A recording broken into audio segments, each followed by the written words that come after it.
గాడలూప్లోని point ఎపిత్రే international ఎయిర్పోర్ట్కి వచ్చేసాను. So ఇక్కడ ఈ ఎయిర్పోర్ట్లో ఏం జరిగిందో వింటే చాలా ఆశ్చర్యపోతారు. నేను ఒక గ్వాడలూప్లోనే ఒక ఇంపార్టెంట్ ప్లేస్కి వచ్చాను. This is one of the most important locations of Guadeloupe and this is called fort ప్రదపే. ఇక్కడ మనకి ఏవైతే క్యానన్స్ కనిపిస్తున్నాయో అవన్నీ కూడా real cannons which were used in a fierce. So basically this fort is below the entrance, not above the entrance. ఖైదీలు ఎవరైనా ఉండేటైతే యుద్ధ ఖైదీలని ఇక్కడ జైల్లో పెట్టేవాళ్ళు అనమాట.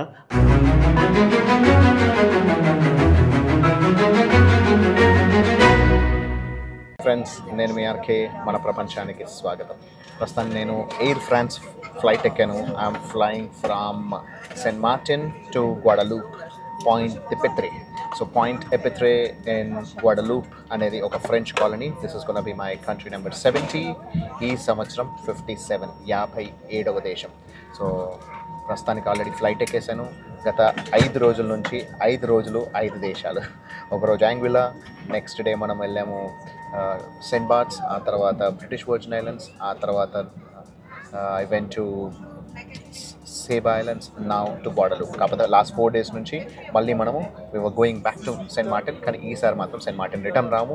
ఇక్కడ నుంచి గ్వాడలూప్, గ్వాడలూప్ నుంచి మార్టినెక్, మార్టినెక్ నుంచి ఫ్రెంచ్ గయానా. సో ఇలా నెక్స్ట్ 3 countries ఆల్రెడీ ప్లాన్ అయిపోయింది. ఆ తర్వాత ఏమవుతుందనేది చూద్దాం. సో ఇప్పుడు అక్కడికి వెళ్ళిన తర్వాత మనకి ఇమిగ్రేషన్ ప్రాసెస్ ఎలా ఉందో చూసుకుందాం. సో ఫ్రెంచ్ వీసా ఉంది కాబట్టి, ఇది ఫ్రెంచ్ కాలనీ కాబట్టి సో ఎలాంటి ఇబ్బంది ఉండదనే ఎక్స్పెక్ట్ చేస్తున్నా. అక్కడికి వెళ్ళిన తర్వాత మళ్ళీ ఎక్స్ప్లెయిన్ చేస్తాను. మళ్ళీ మన ఎయిర్ ఫ్రాన్స్ ఫ్లైట్ కూడా చాలా పెద్ద ఫ్లైట్ ఉంటుంది. సో మొన్న బ్రిటిష్ ఎయిర్వేస్ ఫ్లైట్ లాగానే, ఎందుకంటే ఇది చిన్న సెక్టర్ నుంచి అయినా సరే డైరెక్ట్ ఇక్కడ నుంచి ఫ్రాన్స్కి బయలుదేరుతాయి కాబట్టి చాలా మంది passengers, almost it's full flight అనమాట. ఫ్లైట్ టేక్ ఆఫ్ అవ్వడానికి రెడీగా ఉంది, కానీ ఇప్పుడే వర్షం మొదలైంది. సో మనకి ట్రావెల్ షార్ట్స్ ఎలా వస్తాయో తెలియదు. It's only just a 15-minute journey from here to Guadeloupe. వర్షం పడి ఆగిపోయింది. ఫ్లైట్ ఇప్పుడే టేక్ ఆఫ్ అవ్వడానికి రెడీగా ఉంది. దాదాపుగా 20 minutes డిలే అయింది. 50 నిమిషాలు మాత్రమే ఫ్లయింగ్ డిస్టెన్స్. సో మేబీ ఒక 5-10 minutes కవర్ చేస్తారేమో. 9:20కి ఫ్లై అవ్వాల్సింది 9:40కి ఫ్లై అవుతుంది.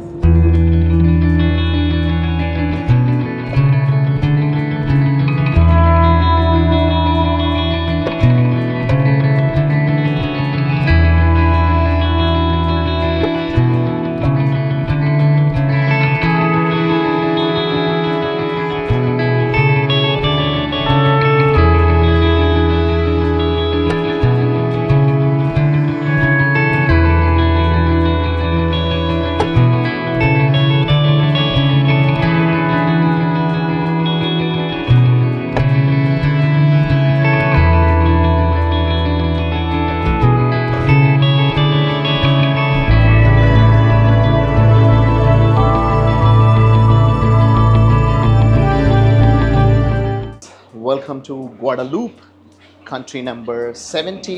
ఈ సంవత్సరం 57, 57వ దేశం ఇన్ 2024. సో మొత్తానికి 20 నిమిషాలు ఫ్లైట్ డిలే అయినా సరే అరగంటలో తీసుకొచ్చాడు. So we just landed in Guadeloupe airport. So ఇది French colony. Saint Barts is the most expensive island in the world. ఇది మాత్రం అంత ఎక్స్పెన్సివ్ కాదంట. సో ఎలా ఉందనేది బయటకు వెళ్ళిన తర్వాత చూసుకుందాం. ఇక్కడ ఇమిగ్రేషన్ ఫార్మాలిటీస్ ఎలా ఉన్నాయనేది చూసుకుందాం. ఈ ఎయిర్పోర్ట్లో ఏం జరిగిందో వింటే చాలా ఆశ్చర్యపోతారు. సో ముందైతే ఇక్కడ చేంజ్ తీసేసుకున్నా. నా దగ్గర ఉన్న US$ని యూరోస్లోకి కన్వర్ట్ చేశా. ఎందుకంటే ఇక్కడ ఏ ATM కూడా లోకల్ ఫ్రాన్స్ కార్డ్స్ తప్పించి వేరే ఏ కార్డ్ యాక్సెప్ట్ చేయదంట. సో ఎందుకైనా మంచిదని మన $, కరెన్సీని యూరో కరెన్సీలోకి మార్చేశారు. ఇక్కడంతా యూరోసే, ఎందుకంటే ఇక్కడ నెక్స్ట్ తిరగబోయే 2 countries, ఆ తర్వాత యూరోప్ అంతా కూడా మనకి యూరోస్ కాబట్టి పనికి వస్తుందని తీసేసుకున్నాం. సో ఎయిర్పోర్ట్లో ఏమైందంటే I'm the only one who is non European in this entire flight. So ఈ ఫ్లైటే కాదు, ఇంకో పక్క ఫ్లైట్ కూడా వచ్చింది, ఎవరు రాలేదు. సో అక్కడ EU పాస్పోర్ట్ అని ఒకటి ఉంది, ఫ్రెంచ్ పాస్పోర్ట్ అని ఒకటి ఉంది. ఫ్రెంచ్ పాస్పోర్ట్ లైన్ ఫుల్ ఉంది, EU పాస్పోర్ట్ లైన్ ఫుల్ ఉంది. మన లైన్లో అసలు ఎవరూ లేరు. I'm the only one. So non European first person నేనే. సో ఇండియన్ అయితే నాకు తెలిసి ఫస్ట్ పర్సన్ నేనే ఇక్కడ రావడము గ్వాడలూప్కి. సో వాళ్ళు మొత్తం వెరిఫై చేసుకొని షెంగన్ వీసా ఉందంటే షెంగన్ వీసా ఎలిజిబుల్ కాదు, ఇది షెంగన్ కంట్రీ కాదన్న. షెంగన్ కాదమ్మా, I have a France visa, France వాళ్ళు ఇష్యూ చేసిన షెంగన్ వీసా అంటే అప్పుడు చెక్ చేసుకొని, నేను సెయింట్ బార్ట్స్ కూడా వెళ్ళాను, అక్కడ కూడా వాళ్ళు అలో చేశారంటే అప్పుడు చెక్ చేసుకొని స్టాంప్ వేశారు ఫైనల్లీ. సో ఒక 2 days ఇక్కడ ఉండబోతున్నాము. ఇక్కడ మనం ఎక్స్ప్లోర్ చేసి చూసి ఎలా ఉందనేది చూసుకొని వెళ్దాం. ఓకేనా? సో చూస్తుండండి. ఇప్పుడు ఫ్రాన్స్లో ఒలింపిక్స్ జరుగుతున్నాయి కాబట్టి ఇది కూడా ఫ్రెంచ్ కాలనీ కాబట్టి గ్వాడలూప్ ఒలింపిక్ అని చెప్పేసి పెట్టి ఇక్కడ ఒక టీవీ పెట్టారు. సో ఒలింపిక్స్ లైవ్ చూసుకోవచ్చు మనం ఇక్కడ. అండ్ హోల్ ఎయిర్పోర్ట్ మొత్తం కూడా అన్ని కంట్రీస్ యొక్క నేషనల్ ఫ్లాగ్స్ పెట్టి డెకరేషన్ చేశారు చూడండి. సో మనం ప్యారిస్లో లేకపోయినా ఫ్రాన్స్లోని భాగమైన దేశంలో ఉన్నాం కాబట్టి ఇక్కడ మొత్తం ప్రాపర్గా డెకరేషన్ అనేది చేశారు. ఎయిర్పోర్ట్ టర్మినల్ నుంచి బయటకు వచ్చేసి ట్యాక్సీ స్టాండ్ వైపు నడుస్తున్నాను. కానీ ఇక్కడ ఇంగ్లీష్లో కూడా రాస్తుంది కాబట్టి పర్లేదు, కానీ ఎవరు మాట్లాడడం మాత్రం ఇంగ్లీష్ మాట్లాడతారు అనిపించట్లేదు.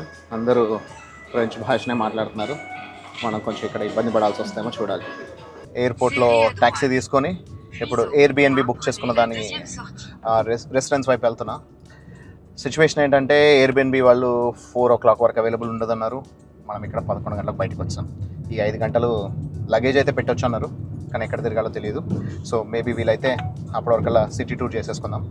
ఓన్లీ 9 kilometers డిస్టెన్స్, కానీ దానికి దాదాపు 30 euros ఛార్జ్ చేస్తున్నారు, 30 euros. సో ఇది ఎక్స్పెన్సివే, తక్కువేం కాదు. కాకపోతే సెయింట్ బార్ట్స్ అంత ఎక్కువ అయితే కాదు. సో చూద్దాం, అక్కడికి వెళ్ళిన తర్వాత ఇంకా మనం ఏమేమి చేయొచ్చు అనేది చూద్దాం.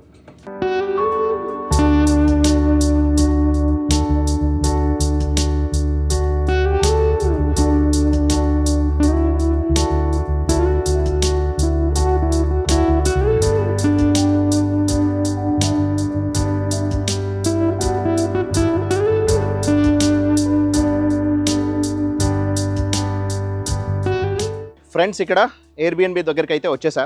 సో చాలా కష్టమైపోయింది. యాక్చువల్గా ఓనర్ మనకి అడ్రస్ పూర్తిగా ఇవ్వలేదన్నమాట.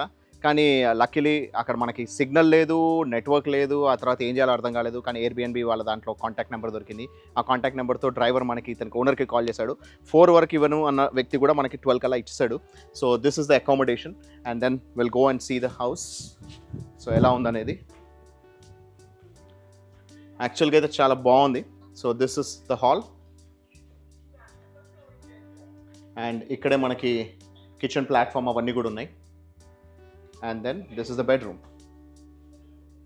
సో ఇప్పుడు ఆ ఓనర్తోనే తీపిస్తున్నా బెడ్రూమ్. ఆ బెడ్రూమ్లోంచి ఇక్కడ మనకి అటాచ్డ్ బాత్రూమ్ ఉంది. ఆ బాత్రూమ్లోంచి మళ్ళీ మనకి we have a connection to the hall. So it's a complete studio apartments టైప్లో, ద హోల్ స్టూడియో అపార్ట్మెంట్స్ టైప్లో సెట్ చేసి పెట్టారు. It looks so beautiful.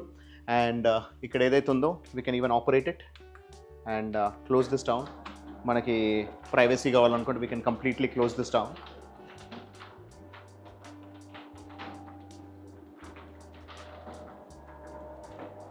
And మనకి మళ్ళీ ఓపెన్ చేయాలనుకున్నప్పుడు ఓపెన్ చేసేయచ్చు. సో ఇలా నొక్కితే ఓపెన్ అయిపోద్ది అనమాట. మొత్తం కంప్లీట్ మెషిన్ ఆపరేటెడ్ ఇచ్చాడు. ప్లస్ ఇదే కాకుండా he has also given us one remote. ఈ రిమోట్ అనేది అక్కడ మెయిన్ డోర్ ఆపరేషన్ కోసం. సో మెయిన్ డోర్ ఏంటంటే ఇప్పుడు మనం అవైలబుల్ ఉన్నా ఉండకపోయినా ఇప్పుడు ఆల్రెడీ అక్కడ డోర్ ఉంది కదా, ఆ డోర్ని మనము ఇక్కడ నుంచి ఆపరేట్ చేసుకోవచ్చు అనమాట. సో అక్కడ మనకి మెయిన్ డోర్ అనేది క్లోజ్ అయిపోతుంది. సో ఆ డోర్ క్లోజింగ్ అండ్ ఓపెనింగ్కి మనకు ఆపరేషన్స్కి ఇది పనికి వస్తుంది అనమాట. So this is how I've come here. And Mallik has been very supportive. So Mallik is the owner of this particular house. So అంతేకాకుండా ఫస్ట్ అసలు ఎంత చిరాకు వచ్చిందో అంత మంచిగా సపోర్ట్ చేశాడు. He has also supported me by giving a English speaking driver. So ఒక English speaking డ్రైవర్ని కాంటాక్ట్ ఇచ్చాడు. ఇంకో గంట సేపట్లో అతను వస్తున్నాడు. సో అది కూడా చాలా తక్కువ రేట్లో 40 యూరోలు ఉన్నారు. యాక్చువల్గా అయితే 100 యూరోలు నడుస్తుంది ఇది ఒక గంట సేపు, ఒకవేళ వాళ్ళు మీటర్ ఛార్జ్ చేస్తే. సో అంత కాస్ట్ ఇక్కడ. కానీ అతను ఓన్లీ 30 యూరోలకి ఒక గంట చొప్పున ఈరోజు ఒక 3-4 గంటలు, రేపు ఒక 5-6 గంటలు మనల్ని మొత్తం ఐలాండ్ అంతా తీసుకెళ్ళి చూపిస్తా అని చెప్పేసి అన్నారు. So let's go and explore how it is. And this is the room tour of Airbnb and I'm loving it. Friends, నేను ఒక గ్వాడలూప్లోనే ఒక ఇంపార్టెంట్ ప్లేస్కి వచ్చాను. This is one of the most important locations of Guadeloupe and this is called fort ఫ్లeur de Pays. And fort ఫ్లeur de Pays అనేది important location ఎందుకు అని అంటే this is the place where French and British fat together and to regain there control on this particular country. So ఈ particular island యొక్క కంట్రోల్ని regain చేసుకోవడం కోసం ఇక్కడ ఫియర్స్ బ్యాటిల్స్ అనేది ఇక్కడ ఫైట్ చేయడం జరిగింది. So this is the particular fort. And అంతకుముందు ఒక కొద్ది కాలం పాటు బ్రిటిష్ వాళ్ళ కంట్రోల్లో ఉండేది. ఆ తర్వాత ఫ్రెంచ్ వాళ్ళు they have actually along with the freed slaves. So 1794లోనే ఇక్కడ స్లేవరీ అనేది అబాలిష్ చేశారు. సో ఆ 1794లో స్లేవరీ అబాలిష్ అయిపోయిన తర్వాత freed slaves along with the French army, they all fought against the British and they made sure the Guadeloupe is under French control. So basically ఇప్పుడు మనం చూసుకుంటే కెరేబియన్లో చాలా countries are under British control. వాళ్ళు French వాళ్ళని, Spanish వాళ్ళని చాలా మందిని ఓడించారు. But here in Guadeloupe it is a French colony because it was always been managed by French and French were able to manage their hold on this and British were not able to defeat them. So 1794లో ఇక్కడ abolition అయింది free slaves అనేది. ఆ తర్వాత 1802లో మళ్ళీ again after 8 years again Napoleon has re-establish the slavery అనమాట. But 1834 మనకందరికి తెలిసిందే Emancipation Day. So that's when the British and French, everyone has abolished the slavery. So ante inko 32 years పాటు మళ్ళీ slavery అనేది ఇక్కడ ఉండిందనమాట. సో అందుకోసమే ఇక్కడ హిస్టరీ అంతా మొత్తం మనకు తెలియజెప్పే సాక్ష్యం ఇది. So this is the place which is a fort which is very famous because this is where the French were able to take the control or capture their control from the British. ఇక్కడ మనకి ఏవైతే cannons కనిపిస్తున్నాయో ఇవన్నీ కూడా real cannons which were used in a fears battle. So వీళ్ళకి French ఆర్మీతో పాటు local ఫ్రీడ్ slaves కూడా వీళ్ళు support చేయడం వల్ల ఈ ఫ్రెంచ్ వాళ్ళు ఈ పర్టికులర్ కాలనీని, ఈ పర్టికులర్ ఐలాండ్ని వాళ్ళ కంట్రోల్లో ఉంచుకోగలిగారు అనమాట. ఈ ఫోర్ట్ని ఇక్కడ కట్టడానికి ఇంపార్టెంట్ రీజన్ ఏంటి అని అంటే they were guarding the coastal region అనమాట. సో కోస్టల్ రీజియన్, బే ఏరియా, సో పాయింట్ పిత్రే రీజియన్ని వీళ్ళు గార్డ్ చేయడం కోసం ఇక్కడ ఈ పర్టికులర్ ఫోర్ట్ని కట్టారనమాట. సో ఈ ఫోర్ట్ మనకి స్ట్రాటజిక్ లొకేషన్లో ఉందన్నమాట. సో ఇలా ఈ కోస్టల్ రీజియన్లో మనకి ఇప్పుడు ఫోర్ట్ కంటే important beautiful views, amazing locations ఇవన్నీ కూడా మనకు కనిపిస్తున్నాయి. సో మనకి సిటీ విజిబిలిటీ వ్యూ అనేది చాలా బాగుంటుంది ఇక్కడ. అందువల్ల సో వాళ్ళు కూడా ఇది 230 years బ్యాకే ఈ ఫోర్ట్ని అందుకోసమే ఈ స్ట్రాటజిక్ లొకేషన్ చూసుకొని ఇక్కడ కట్టడం జరిగింది. సో ఇది ఫోర్ట్ అంటున్నాము, ప్లస్ అంతా ఓపెన్గా ఉందని చూస్తున్నారు కదా. ఎందుకంటే ఇదంతా కూడా ఓపెన్గా ఉండి ఇక్కడ నుంచి వాళ్ళు అటాక్ చేసేవాళ్ళు అనమాట. ఎందుకంటే ఇది హైట్లో ఉంది కాబట్టి వాళ్ళు అంతకుముందు అప్పుడు ప్లేన్స్లో వచ్చేవాళ్ళు కాదు కాబట్టి సీ పోర్ట్ని వాళ్ళు కవర్ చేసుకుంటూ అటాక్ చేసేవాళ్ళు అనమాట. But when you go inside that's where they use to save the ammunition as well as jail. So under ground jail అనేది ఇక్కడ పెట్టారు అనమాట, వాళ్ళ లోపల పెట్టారు. అది ఎలా ఉందనేది చూసుకుందాం. సో ఇక్కడ నుంచి కూడా మనకి విజిబిలిటీ ఉంది వాళ్ళకి క్లియర్గా ఎవరు వస్తున్నారు సీ పోర్ట్లో, సీ త్రూ ఎవరు వస్తున్నారు అనేది. ఆ తర్వాత ఇక్కడ అండర్ గ్రౌండ్లో we have the rooms for ammunition as well as jail.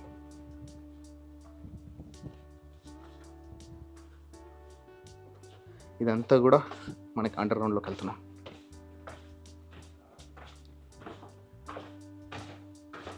Wow. So basically this fort is below the entrance, not above the entrance. Generally forts అనేది మనకి అన్ని పైకి కడతారు, ఇదేమో లోపలికి కింద తవ్వి కట్టారనమాట. Wow, huge. It's like a huge tunnel. పెద్ద టనల్ సెటప్ చేసుకొని ఆ టనల్లో ఎక్కడ వీళ్ళు ఫోర్ట్ బిల్డ్ చేసుకొని ఇక్కడ నుంచి వీళ్ళు బ్రిటిష్ వాళ్ళని అటాక్ చేసి అడ్డుకున్నారనమాట. వావ్, అమేజింగ్ కదా.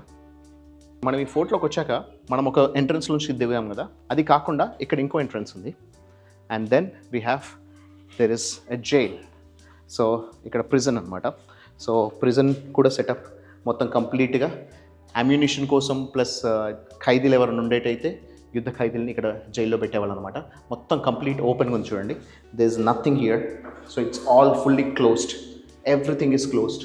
సో ఏమీ లేదు ఇక్కడ, ఎలాంటి యాక్సెసిబిలిటీ లేదు. అండ్ దెన్ సో ఇలా వాళ్ళ రకరకాల ammunition places and prison places అనేది ఇక్కడ పెట్టుకున్నారనమాట వాళ్ళు.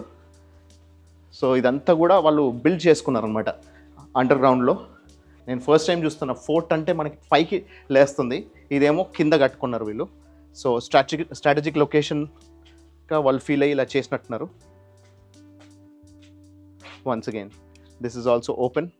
మేబీ అంతకుముందు క్లోజ్ ఉండేదేమో, సో ఇప్పుడు తవ్వి చేశారనమాట. మనకు క్లియర్గా కనిపిస్తుంది కొండని తొలిచి చేశారని చెప్పేసి అని. So everything is like broken the rock. So రాక్ని మొత్తం అంతా బ్రేక్ చేసేసి వీటిని ఇక్కడ వీళ్ళు అమ్యునిషన్ కోసం జైల్ కోసం యూస్ చేసేవాళ్ళు. ఇటువైపు ఉంది, same thing goes here as well. So ఇక్కడ కూడా సేమ్ సెటప్. సో ఇది కూడా మనకు కొంచెం ఇక్కడ ఇవి ఊడిపోతున్నట్టున్నాయి, పడిపోతున్నట్టున్నాయి, అందుకోసమే they have covered it with some shielding. So అవి షీల్డ్ వేసి పెట్టారనమాట. సో ఇదంతా కూడా వీళ్ళు ఇక్కడ కట్టుకున్నాం అనమాట. So it looks so amazing, beautiful కదా. సో న్యాచురల్గా ఉన్న కొండని తొలిచి వీళ్ళు ఇలా కట్టడం జరిగింది. సో ఇక్కడ మనకి మల్టిపుల్ రూమ్ నెంబర్స్ కూడా వేశారు.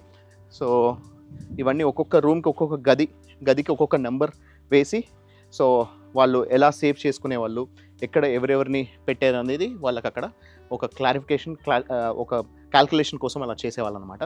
So we can see everything. So ఇక్కడ వాళ్ళు ఉన్న కొండని యూస్ చేసుకొని వాళ్ళు ఎలా ప్రాపర్గా చేశారనేది చూడండి. ఇట్ లుక్స్ సో గుడ్ కదా.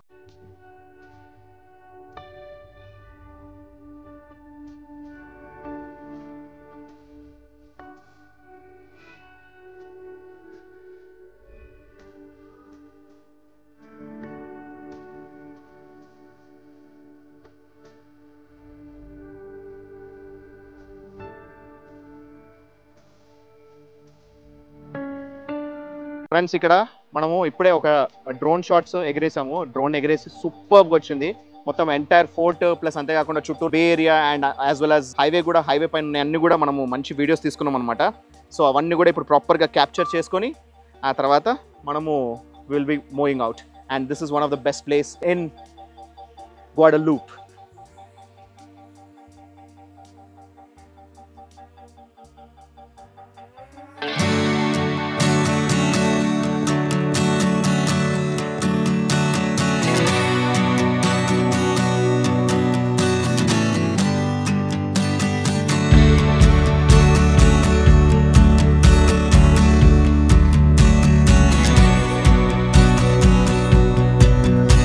మనం పాయింట్ పెత్రే టౌన్ నుంచి గోజియర్ టౌన్ వైపు వెళ్తున్నాము. పాయింట్ పెత్రేలోనే మనకి ఎయిర్పోర్ట్ కూడా ఉంది. సో అక్కడ నుంచి గోజియర్ అవుట్స్కర్ట్స్లో ఉన్న ఫోర్ట్ దగ్గరకు వచ్చాము. And now we are heading towards the Gosier town and you can see the town.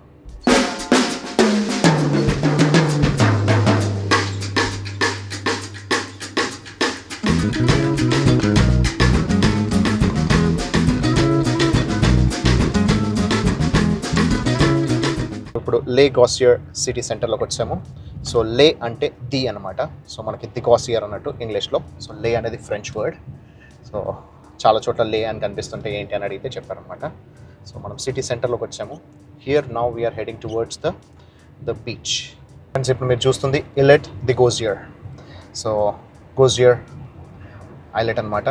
So small island, ఎంత బ్యూటిఫుల్గా ఉంది చూడండి, చాలా బాగుంది కదా, బ్యూటిఫుల్గా ఉంది. ఐలెట్ ది గోసియర్ దగ్గరకు వచ్చా. సో ఐలెట్ ది గోసియర్ అనేది అదే స్పాట్ అనమాట. So it's a very small islet which is part of Gosier. So islet the Gosier అంటే ఇక్కడ డిఈ అంటే ఆఫ్ గాసియర్ అని చెప్పేసి. సో మనకి ఎల్ఈ అంటేనేమో ది అని, టిహెచ్ఈ అనే మీనింగ్ వస్తుంది, డిఈ అంటేనేమో ఆఫ్ అనే మీనింగ్ వస్తుంది. సో ఫ్రాన్స్లో కొంచెం డిఫరెంట్గా ఉంటాయి అనమాట. So it's a French word. And so అది ఎంత బ్యూటిఫుల్గా ఉంది చూడండి ఐలాండ్. సో అదొక చిన్న ఐలాండ్, బుజ్జి ఐలాండ్. అక్కడ it is very famous because it has got a lighthouse also. So అక్కడ ఒక లైట్ హౌస్ ఉంది and there is a small restaurant and bar and then people go by boat. So ఇక్కడ నుంచి అక్కడికి బోట్స్లో వెళ్తారు and then they have small ferries and then they also have sea bicycles and then kayaking, ఇవన్నీ కూడా చేస్తుంటారు అనమాట. So it's a very very famous spot and it's a beautiful spot. చూడటానికి చాలా బాగుంది. సో వీలైతే మన డ్రోన్ కూడా ఎగరేయడానికి ట్రై చేద్దాము. అక్కడ నుంచి మనం మన ఆ డ్రోన్ షాట్లో ఎలా ఉంటుంది అనేది కూడా చూద్దాము. But it looks beautiful and it is one of the best spaces.